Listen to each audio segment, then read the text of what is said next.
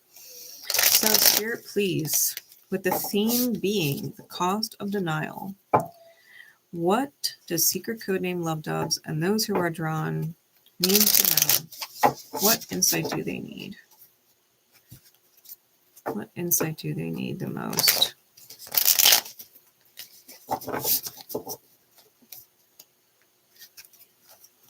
What insight do they need the most?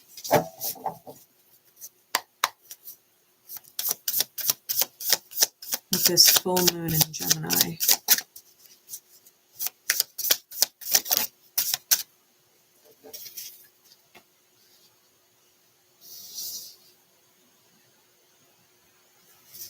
Okay.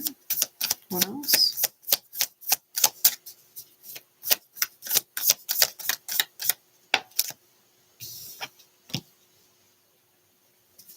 Clarities, please.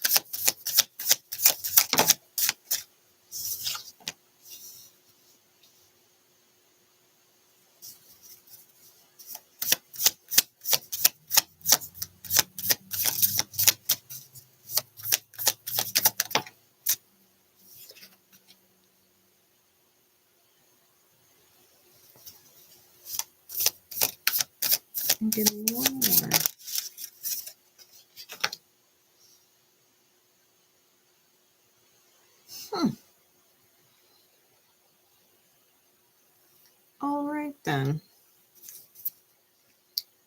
of the deck is the Seven of Swords.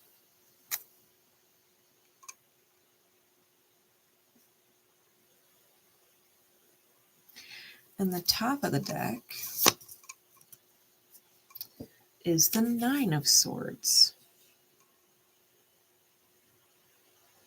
For a total of 16 swords.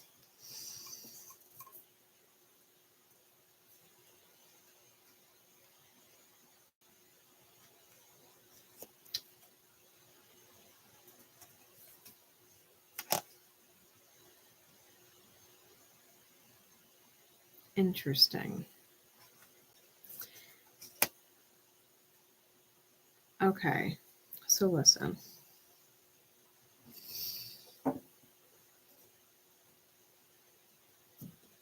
How can I put this in a way that is not necessarily Sag overkill?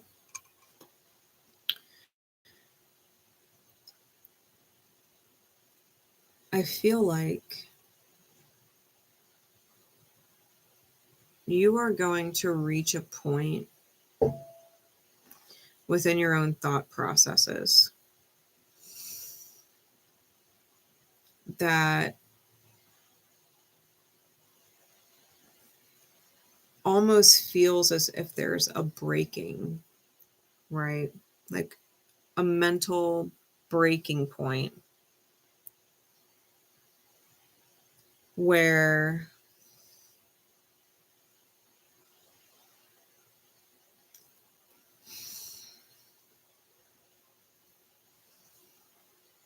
it's like the mental break that you need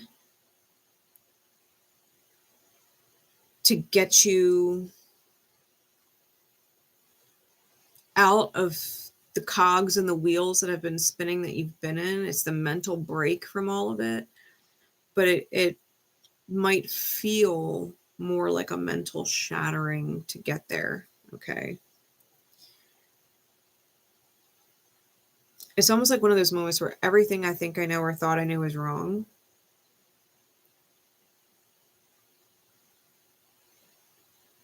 But not because you were literally wrong in thinking that way at the time, because you needed to think that way at the time to kind of get to the revelation of where you're at. Because if you think about the number 16, it's the Tower in the major arcana, and swords being the realm of mind and thought. It's a raising of the mental, structure, or the thought processes, or the perceptions, right? It's a mental raising, R-A-Z, right? I-N-G, where everything is kind of getting leveled. But the Tower comes with lightning and it's revelation. So I think that there was a purpose to the old process and the necessity of it breaking down and being leveled in order to get you into the new process. Like you can't have version 3.0 without version 2.0, just like you couldn't have version 2.0 without the original version. Like there had to have been an original version to build off of in order to get to the next evolution of it. So, I mean, there's a part of the process that was necessary and served a purpose for the time. But just like any program has glitches or bug fixes that are required, like you're reaching that point where you're upgrading your program, you're bug fixing things, you're fixing glitches, you're fixing little loops and holes in the process and kind of tying it off and making it better. The thing is, it's like going from a flip phone to an iPhone and you're like, wow, this is radically different. I don't know how to fucking use it.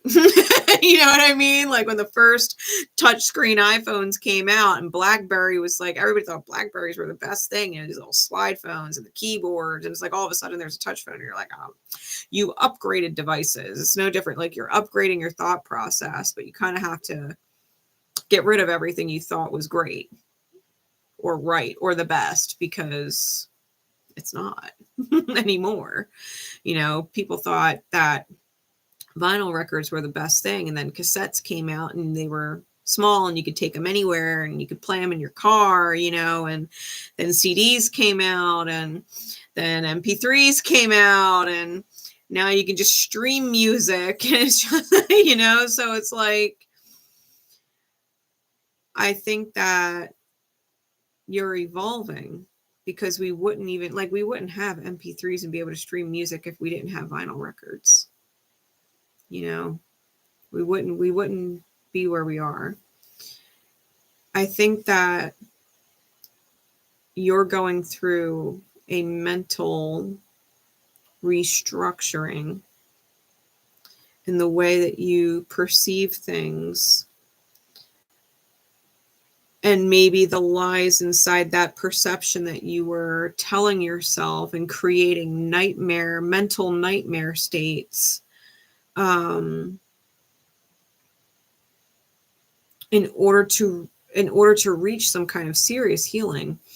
We have the Two of Cups in the reverse with the Seven of Pentacles. And I feel with this combination of cards that there is most definitely a soulmate that just did not reach the true potential of what they maybe could have reached, right? Depending on the different free will choices that they could have made. I think that a lot of it was lost to the wind, lost to the realm of thought or memory or dreaming, you know, potential visions of what could have been were kind of lost to the wind or lost to time and choice.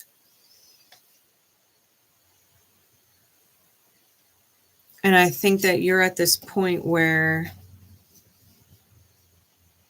you know, the cost of denial, it's like needing to be willing to let certain soulmates go because they just didn't live up to what they could have, should have, would have been if they had fought their demons. You know, and it's probably multiple soulmates, right? You've probably witnessed it multiple times where people had all this beautiful potential and maybe you planned beautiful things, beautiful potential outcomes, right? Hoping that they would reach their potential so that those potential visions could come into being. And people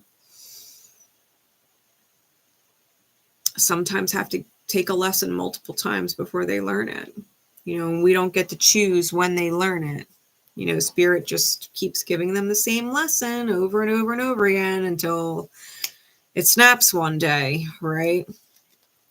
I think that you're in the middle of those snapping one day moments where you're actually healing it. You know, you're coming into the revelation and healing it and restructuring the way you think and do things and perceive things because you're shifting and evolving into something better, more advanced.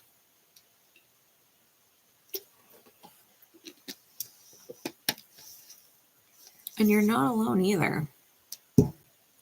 Like, even with the release of the Two of Pentacles, the card that follows is the Nine of Pentacles, and it's in the reverse. Comes out with the Page of Pentacles.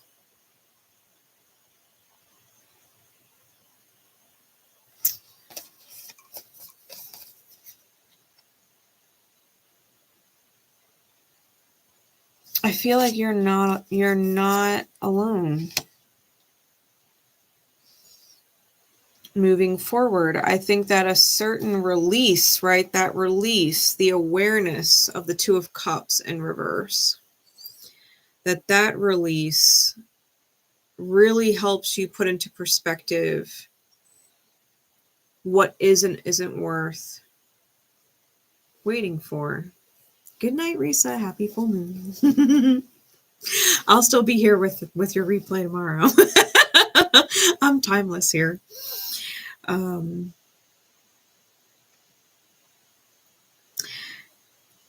I think that you are creating a new opportunity for yourself, right?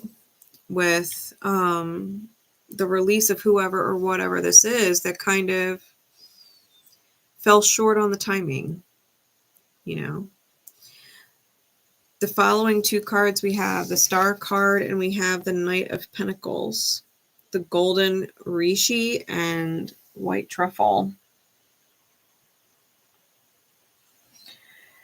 I think the value of you is damn near priceless, right?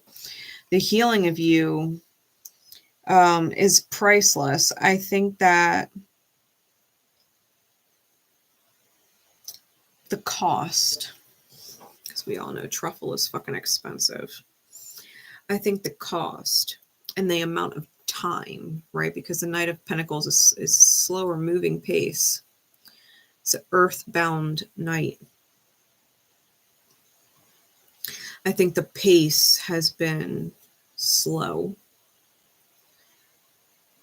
And the price that you paid to heal certain things was high.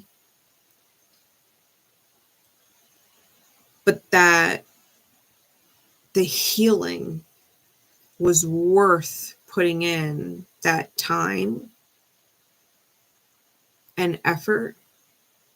It was worth the price.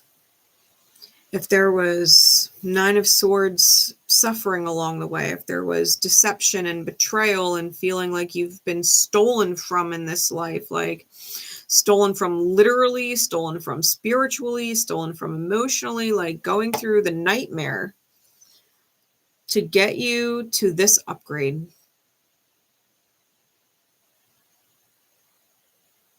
To realize that you are not alone and can seize and create opportunities for yourself.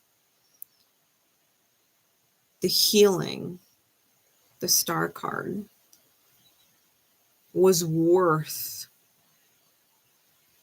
the cost. It was worth the cost.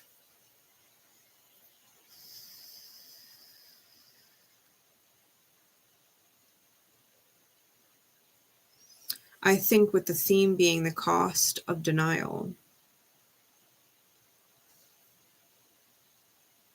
it might quite literally be that the cost to you came from being in denial or fighting, reality.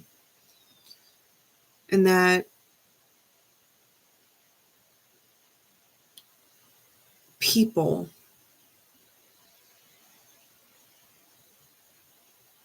just don't always reach their potential in a lifetime. That's why we get multiple lifetimes. If everybody was just a one and done thing, like we wouldn't be here reincarnating into this shit. It's not a one and done deal. I think that recognizing that you can both be right and quote unquote wrong at the same time. Right about people, but wrong about the timing, not because the timing wasn't present or available, because it just wasn't taken up on. That people sometimes just need multiple lessons and sometimes need multiple lifetimes, and that's okay. And that you, just like them, get multiple opportunities to learn and heal. And this is your time to not repeat. To not repeat being in that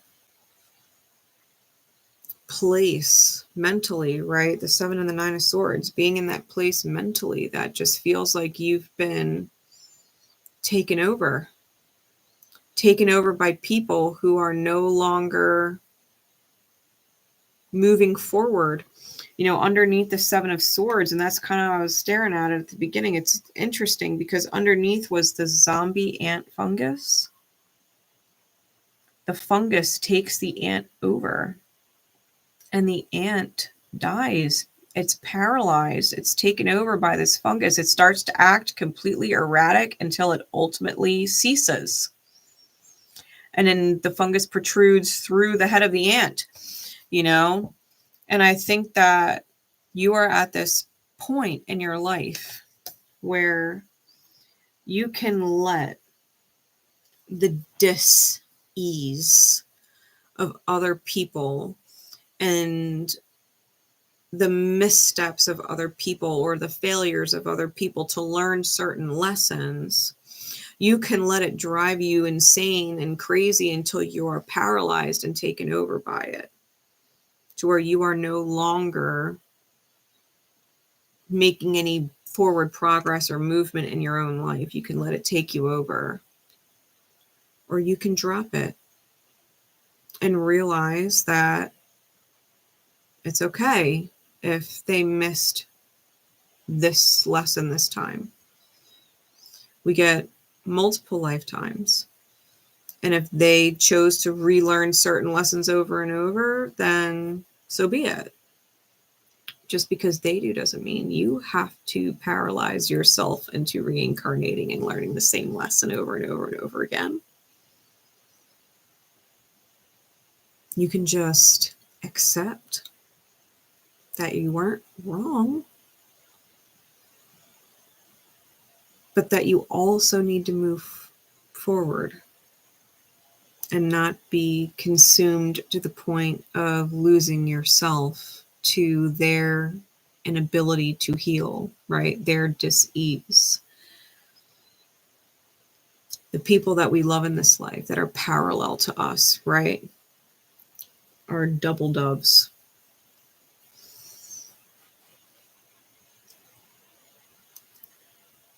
We fly parallel paths of learning. And when the people that we love don't heal, it is really easy to fall into those patterns ourselves and not heal with them so that we can repeat it. But what is the point of repeating it if it just keeps repeating? You know what I mean? Like, just to be with them and repeat it. It's almost like the trauma of it all, right? The 12th house-ness of it all. It's like, well, I know if I stay in my trauma and I don't heal, I'll see them again and we'll repeat it. And even though it's painful, at least if I hold on to the trauma, I know I'll repeat it and see them again. And I'd rather see them again and repeat the trauma because at least I know I'll see them again, as opposed to healing and not repeating it. And I don't know if I'll see them again, even if it feels better to not repeat it. Do you really want to repeat it if it's painful, just because you know you'll see them again, only for it to repeat painfully? Can you take the risk on healing, knowing that if you are meant to connect with them again, it'll be in a new space that could feel better? Or that if they never healed and chose not to heal for eons, that you could at least enjoy where you're going and where you're going to end up at the end of all your healing, and know that they'll get there eventually and be in a better place when they meet you where you are. Like, we have eternity. Time, I mean, it's a concept. What's a second? What is a minute? What is a year on a planet in Andromeda? If you were to talk to some crazy aliens from a planet in the Andromeda galaxy, right? Let me put this into a wackadoo perspective for you for a second. Let's just hypothetically assume there are aliens on a planet in the galaxy of Andromeda. And you were like, I've waited 1,000 years for this person to heal. And they're like, what's 1,000 years? Well, 1,000 years is this many days. And they're like, what's days? well, days is 24 hours, you know, our sun, blah, blah, blah. And they're like, means nothing to me. Makes the concept of time that we've created makes no sense to them. No sense. So it's like time doesn't exist. You know, it's something that we've created to get disappointed in. Hey, Megan. If you really think about it, you know, like we've created this concept of time so that we could sit here and say, it's taking them forever. I'm never going to get what I want in this life. Time's going to run out. It's just something we created to be disappointed. Think about it. We created hours in the day so that we knew how many we had to work and be away from doing what we love and want to do. So time is something people created to be disappointed. So it's like, you know, if you really think about it, if you remove the illusion of time, right? If you remove the illusion of time, what is there to be disappointed in? If you have eternity, you will always meet up in like vibration somewhere. Somewhere. So, fuck it. Like, the timing, the disappointment, and all this shit, like, oh, they didn't heal this time. Oh, you have eternity. Like, why are you disappointed? In what? Just go fucking live a new experience. Meet up with them when the fuck ever. Like, meet up whenever. You know, if you were traveling at the speed of light to that planet in Andromeda, you would get there in X amount of fucking Earth years. But if you were to travel there and back to Earth in that same light speed, nobody on Earth would even exist. The Earth might not even be there. Like, that's how irrelevant time is. If you were to travel at the speed of light to the Andromeda galaxy, and we'll just say hypothetically it's 4 years. It takes 4 light years to get there. But you do it, you get there. You travel at the speed of light, you're there in 4 Earth seconds. Okay. Whatever. I don't know astronomical math, okay? I'm using hypotheticals here. Don't come after me in the comments. Like, it's this many billion light years away. I don't care, okay? Let's just say you hypothetically went speed of light to Andromeda. By the time you speed of light came back, you might have felt like 1 year passed, but to travel to there and come back, billions and billions and billions of Earth years would have passed, and not a single thing on planet Earth would be the same. Not a single thing, if it still existed at all.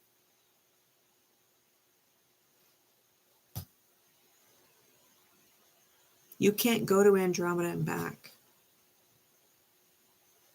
and have everything be the same. They would literally be looking at you like, what Earth? Think about it. Think about that. So what? Who cares? Who cares if they didn't heal something? This life in this time. Who cares? This time only exists here. And we can care about it or not. We can care about it or not. I don't give a fuck about time. I don't care about time. I don't care. People can heal on their own time.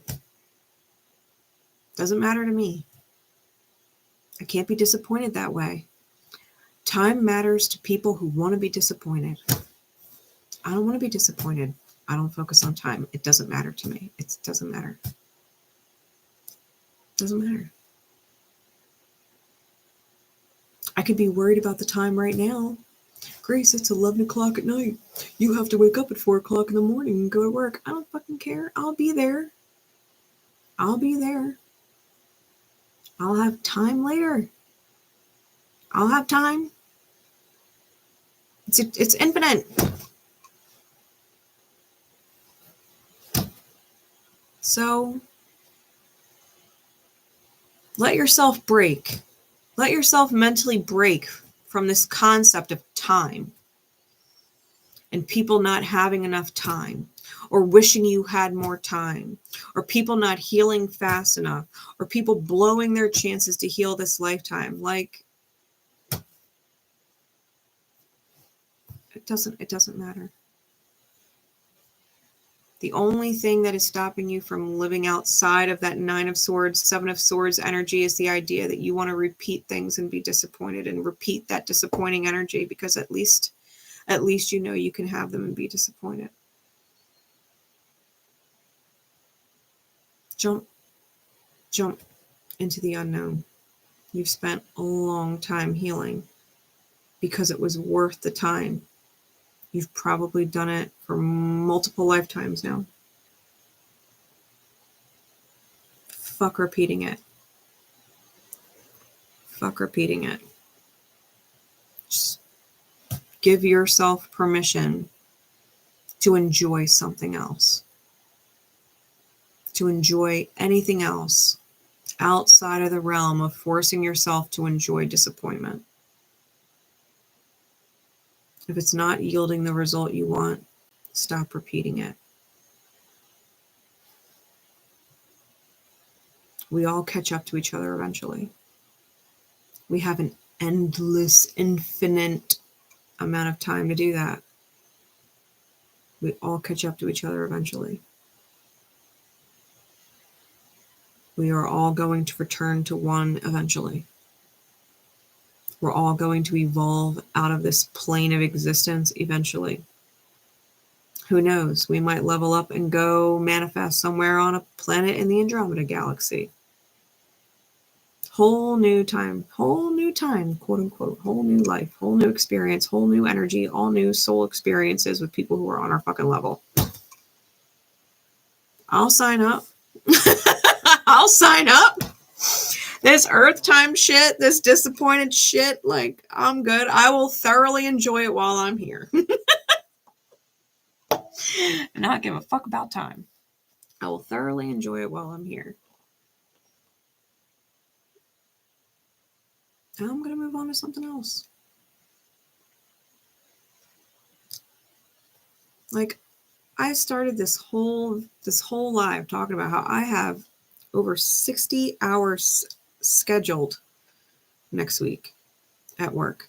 I am literally on the schedule for over 60 hours.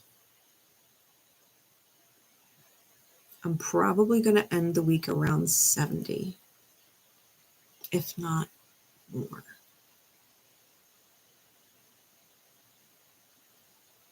It's just where I'm choosing to be present and heal.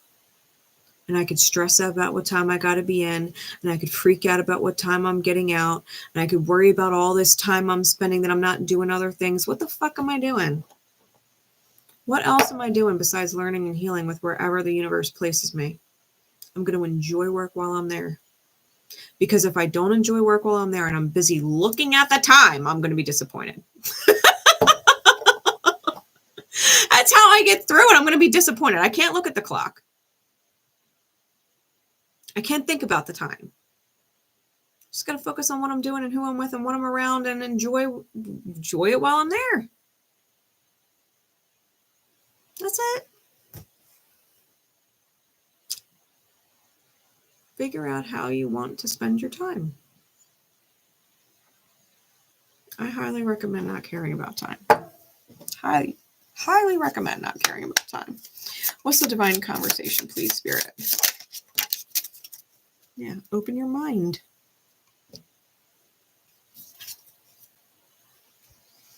Open your mind.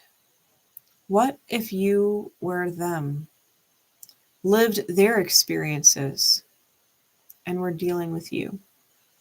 Open eyes with compassion.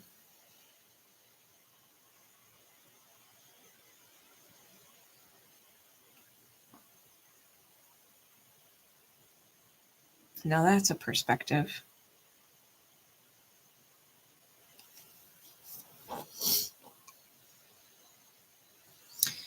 We get so consumed, right, with time and people and the things that didn't work out the way we thought they would in time, that we forget that in the present time, the present moment, that people are dealing with us.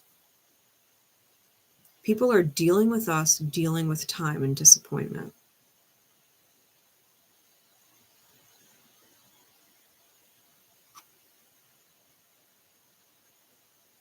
I could not imagine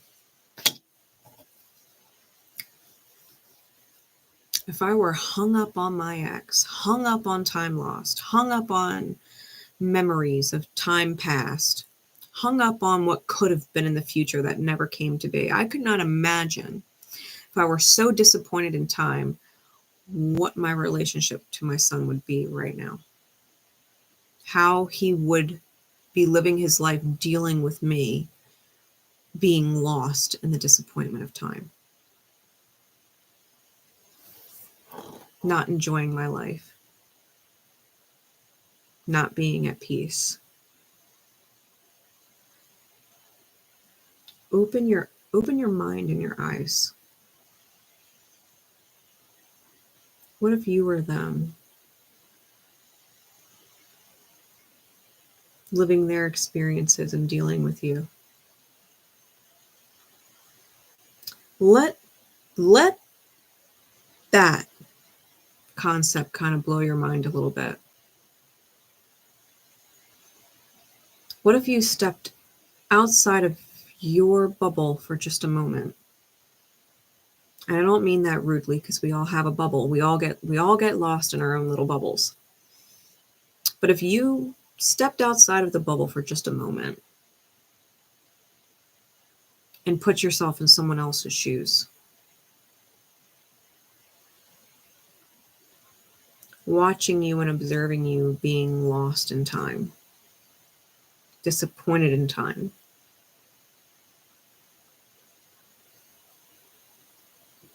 don't you wish you could just pop that fucking bubble? If you were someone else looking at you in your own bubble, wouldn't you just wish there was something you could do to pop that bubble, to get you out of it? That lost in time bubble? To snap you out of it?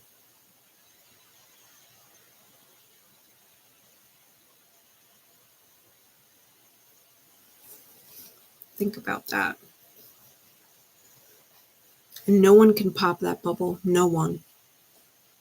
Except you. Except you.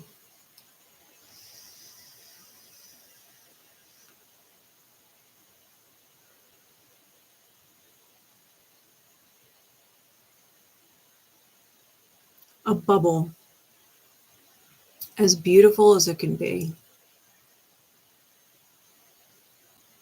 is still a confined space. It's still a prison, if you think about it. Everything in the bubble is trapped in the bubble until it pops. As beautiful as it is a prison. Maybe it's time to burst your bubble and free yourself a little bit from the disappointment of time, the nightmare of deception and time stolen.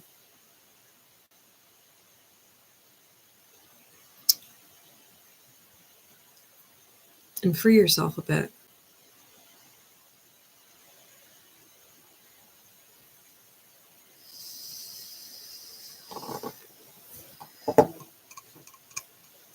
Have some compassion for yourself. We all need that sometimes.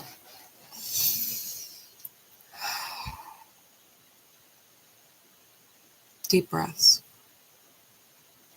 We've got a billion more of whatever time is, flashes of lifetimes. We got a billion more, a trillion more, a quadrillion more, an infinite amount. This life is a flash. It's, in the greater scheme of things, it's shorter than a blink. So enjoy it while it's here, flashing right before you. You know? You're not alone.